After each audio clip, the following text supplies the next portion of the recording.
Hey guys, welcome back to the channel. Thanks for joining me again.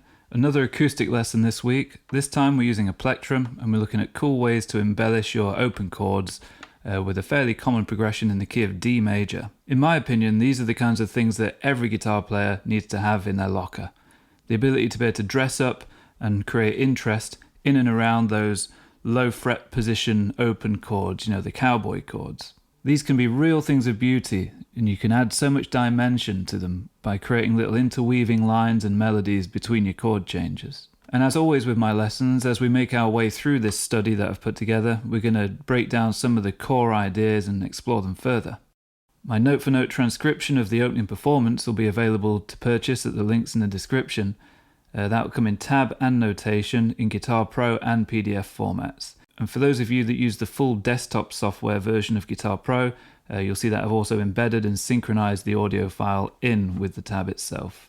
Okay, so let's get on with the lesson. Like I say, we're in the key of D major, and we're going to use some very common chord progressions here. We're going to be using the 1, the 4, and the 5, as well as the 6. That's our relative minor. And we'll look at some other little things we can throw in there, a couple of interesting substitutions.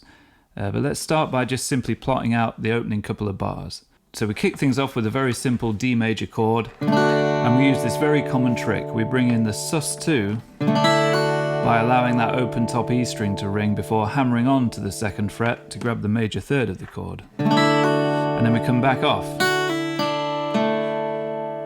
Now I'd recommend exploring the sus2 and the sus4. We don't use it in this particular example, but there's plenty to play around with there. So anyway, here's our first phrase, and then we play. Again, still thinking of that D major and the various things we can grab around it. I find it's really useful to plot out a major scale and try and keep a chord present throughout. Do whatever you can to keep something ringing. That's the ethos behind all of this. Keep things ringing out nice and true.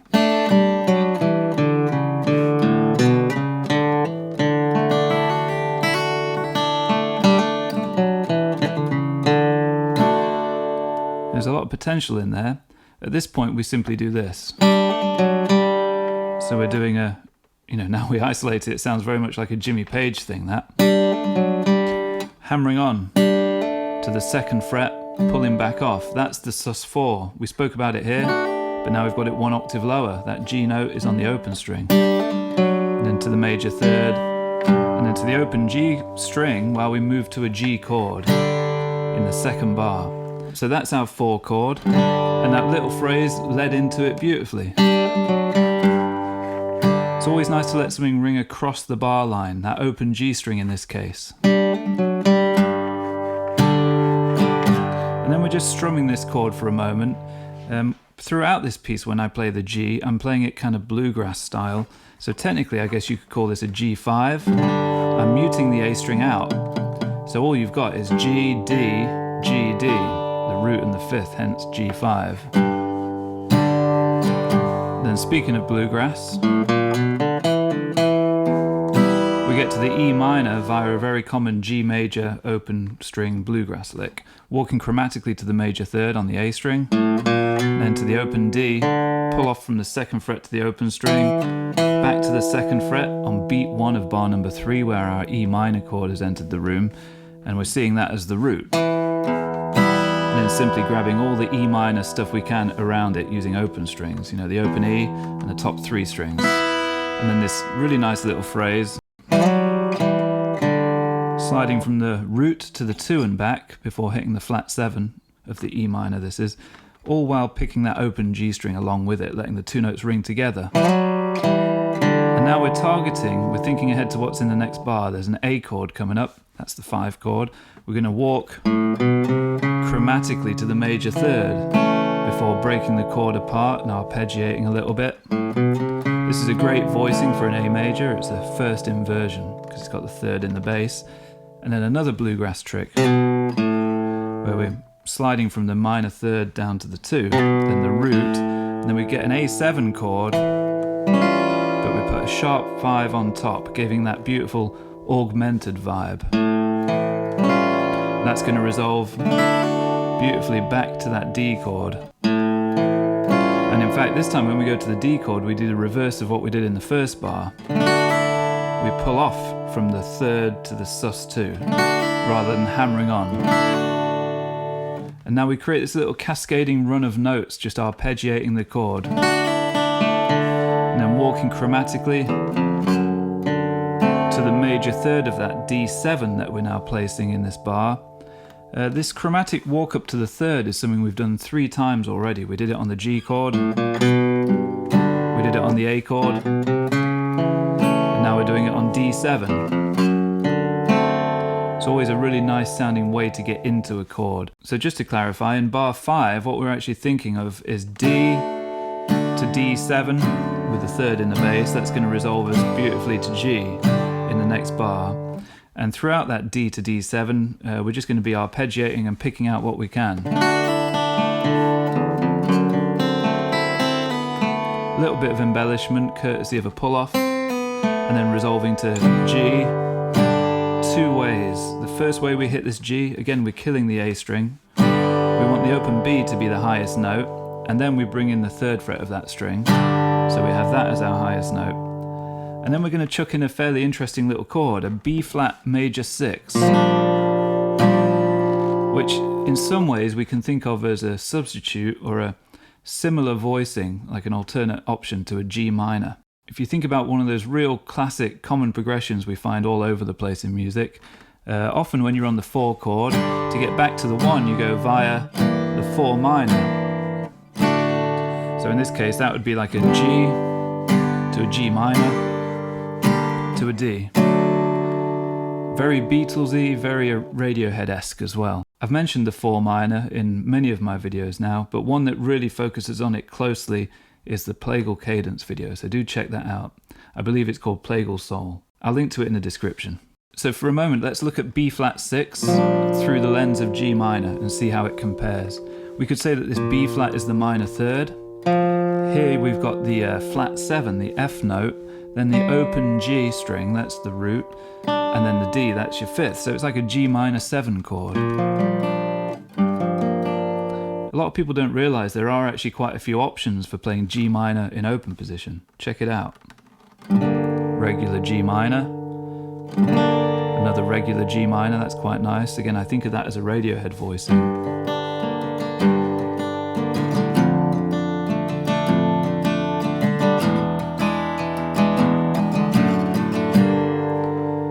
Recognise that tune? Put the title down in the comments. You've also got this G minor 7 we just looked at, where the root is actually on the open G string. You could also play it this way, of course, or this way. And you've got G minor 6. Some beautiful options available down there in the first few frets. Anyway, back to our study here. So we've just done G, B flat 6, or G minor 7, depending on how you want to look at it. And then we go to D, where we do a bit of strumming.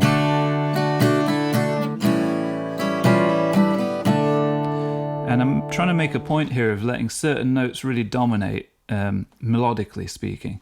And there's a bit of a knack to that, so let me just talk through this briefly. So on the D chord it's fairly straightforward, playing around with that sus2 thing again, but on the A7 I want to hear this melody, resolving back to D. But I do want to still strum quite loosely to keep that kind of casual vibe going. So what you've got to try and do is make sure that the melody is the top note that's being heard and there's nothing above it. In the case of this part, it's quite easy because there isn't a string above it anyway, so you've just got to make sure that you hit that top E string loud and proud so it really shines. And then on the B string, now when I strum I don't want to hit the top E, in fact I'm killing it. And then the open string, and then a D5, where again I don't want to hear the top E, because I want this note to stand out as the prominent melody. And then we play this lovely little bluegrass thing again. So what am I doing there? I'm playing 2 to 0 on the G string, quick little slide from the minor to major 3rd, to the root, then the 6th, the 5th, back to the root. A couple of strums on a D chord. And then we start the second go round the progression, staying on this D chord here. Now on the tab sheet, what we've just played is what I've called the A section, and now we're getting into the B section. Again, it's the same progression again, but we look at other options that are available to us. So straight away we're going to think D to D7 over F sharp to G, like we did earlier on. But this time we're going to do a bit of a bluegrass phrase, and then to the G chord, and then more of these folky things to get to the E minor. These can be tricky little moves, especially as the chord we've just played forces us into using a fairly tricky little fingering here, hammering onto the pinky. It's important to get that finger to be just as usable as your other fingers. And we do one of these trills, all while keeping this B string 3rd fret ringing. All D major scale stuff, all over this G chord. And then we play, again, a bit of bluegrass. Embellishment, where if we're thinking of our D major pentatonic as our kind of basic parent scale, we've got the minor 3rd sliding down to the 2nd degree, then the D root, and then E minor. Just like before, we do it the very easy way. You know, we grab the 2nd fret of the D string there as our root, and then we double that with the octave down here, and then top 3 open strings, just grabbing anything we can that resembles E minor. And then E minor blues scale to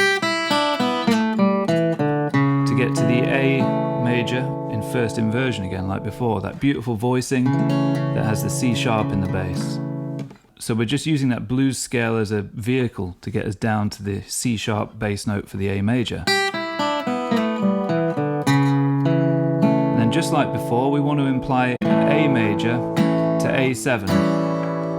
On A7 we can think of ways to extend and alter the chord to create more tension. Last time we did the sharp 5, that augmented sound. We're doing a similar thing here, augmented, but we're also going to bring in the flat 9. So we're going to imply the sound of this spicy chord,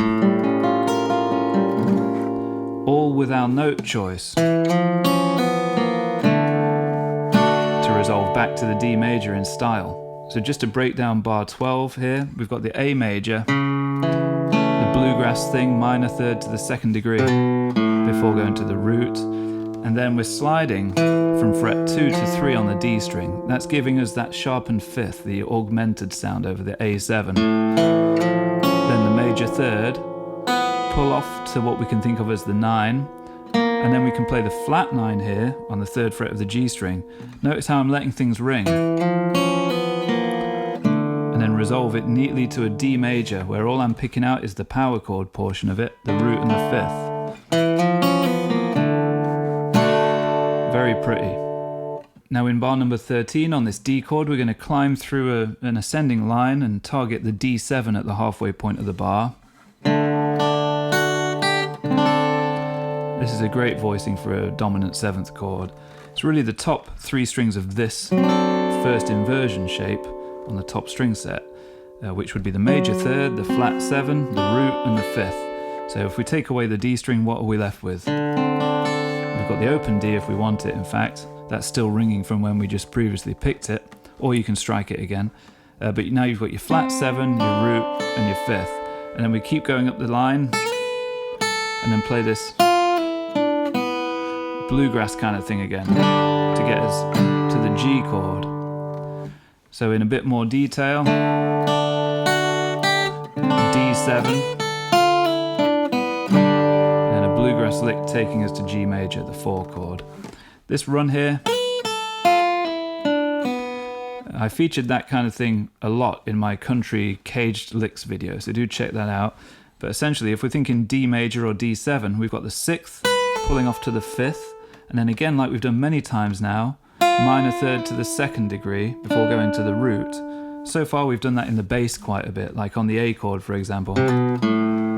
This time we're doing it up near the top register, and then we're using the open B string to allow us to move.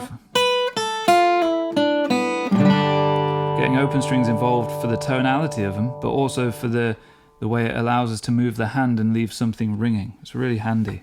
No pun intended. G major there, and then again like before, we're going to play this B flat 6 or G minor 7 type of chord. We're going to walk into it from a semitone below, and then just arpeggiate up and down the chord. And then we go to a D major, this time doing a bit of hybrid picking for the first time in this piece, getting the open D string with the plectrum and using my ring finger to strike the open top E before hammering on to that major third, like we did all the way back in bar 1. Then grab the root and then pick that top string again, pull off, back to the root. All of these things require a fair amount of elegance and accuracy with the plectrum, so do work on that. And then A7 before going back to D. Now this little run of double stops on the A7 is worth talking about. I did a video all about blues double stops maybe a month ago. Do check that out too. That goes into real detail on this stuff. And coincidentally, it's all done on an A7 chord as well, so directly comparable to this. But in short, these are sixths on strings D and B. Now the scale that this A7 chord would take would be the D major scale. That's what we call the parent scale. That's because this chord is derived from the key of D major. It's the 5th chord of the key. So you can play a D major scale over this A7 chord, but there's a better way to name it, and this is where things can sound a bit fancy, but it's useful because there's more context to it. If we call this A mixolydian, it means we're specifically thinking of the A7 chord as our home base. It is still just the D major scale, but we call it A mixolydian to give it more information and context. Now, if we move along that string set, playing only notes from the A mixolydian, we'll end up with this run of double stops.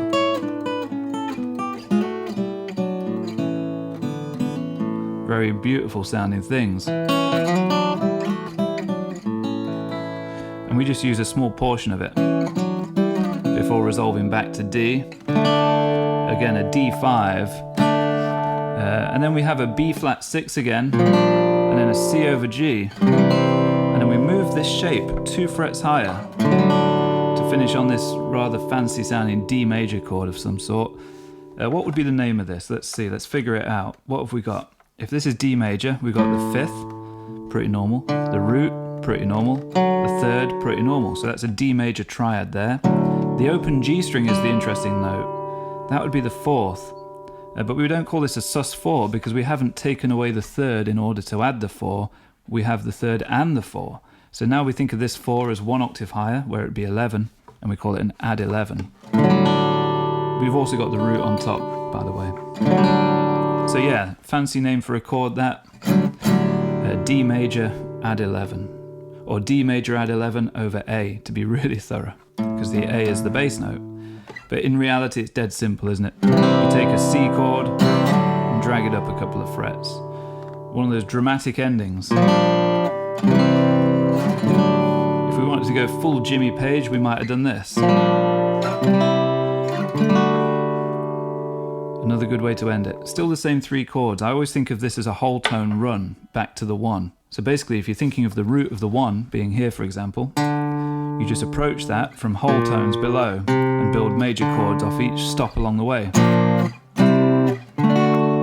Pretty classic ending. A bit of vibrato on that B string never hurt anybody.